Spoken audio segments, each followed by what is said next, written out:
দুই বাংলার জনপ্রিয় অভিনেত্রী জয়া আহসান বছরের শুরুতেই ভারতের মাটিতে বড় ধরনের এক স্বীকৃতি অর্জন করেছেন। সুমন মুখার্জি পরিচালিত পুতুল নাচের ইতিকথা সিনেমায় অনবদ্য অভিনয়ের জন্য তিনি সেরা অভিনেত্রী সমালোচক বিভাগে এই সম্মাননা পেয়েছেন। কলকাতার প্রভাবশালী টেলিভিশন চ্যানেল জি 24 ঘণ্টা আয়োজিত বিনোদনের সেরা 24 অ্যাওয়ার্ড অনুষ্ঠানে জয়ার হাতে এই পুরস্কার তুলে দেওয়া হয়। মানিক বন্দ্যোপাধ্যায়ের কালজয়ী উপন্যাস অবলম্বনে নির্মিত এই চলচ্চিত্রে জয়ার অভিনয় শৈলী দর্শক ও সমালোচক মহলে এরই মধ্যেই ব্যাপক প্রশংসা কুড়িয়েছে, যা তাকে এই মর্যাদাপূর্ণ অবস্থানে নিয়ে এসেছে। পুরস্কার জয়ের খবরটি জয়া আহসান নিজেই তার ভেরিফাইড ফেসবুক পেজের মাধ্যমে ভক্তদের সঙ্গে শেয়ার করেছেন। বছরের প্রথম এই অর্জন নিয়ে নিজের অনুভূতি প্রকাশ করতে গিয়ে জয়া বলেন, এমন একটি বড় স্বীকৃতি পেয়ে তিনি সত্যিই কৃতজ্ঞ এবং অভিভূত।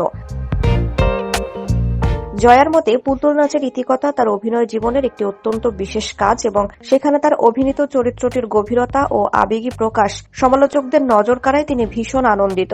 সিনেমায় জয়ার সংবেদনশীল অভিনয়কে অনেকেই বছরের অন্যতম সেরা পারফরম্যান্স হিসেবে অভিহিত করেছেন। সুমন মুখার্জি পরিচালিত এই সিনেমায় জয়া আহসানের সঙ্গে গুরুত্বপূর্ণ একটি চরিত্রে অভিনয় করেছেন কলকাতার জনপ্রিয় অভিনেতা আবির চ্যাটার্জি। সিনেমার গল্প ও নির্মাণ শৈলী দর্শকদের কয়েক দশক আগের প্রেক্ষাপটে নিয়ে যায়, যেখানে প্রতিটি চরিত্রই ছিল অত্যন্ত জটিল ও জীবন ঘনিষ্ঠ।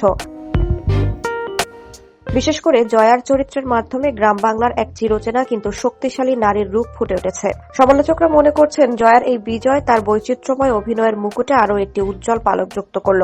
অ্যাওয়ার্ড অনুষ্ঠানে কলকাতার বিনোদন জগতের প্রথিতযশা ব্যক্তিত্বরা উপস্থিত ছিলেন এবং জয়ার এই সাফল্য বাংলাদেশের চলচ্চিত্রের জন্য একটি ইতিবাচক বার্তা বয়ে এনেছে। এর আগেও ভারতে একাধিকবার সেরা অভিনেত্রীর সম্মাননা পেলেও প্রতিবারই নতুন নতুন চ্যালেঞ্জিং চরিত্রের মাধ্যমে নিজেকে প্রমাণ করে চলেছেন এই অভিনেত্রী। পুতুল নাচের ইতিকথা সিনেমাটি কেবল ভারতেই নয়, বাংলাদেশেও মুক্তি পাওয়ার অপেক্ষায় রয়েছে এবং দর্শকরা জয়ার এই শ্রেষ্ঠত্ব বড় পর্দায় দেখার জন্য উন্মুখ হয়ে আছেন।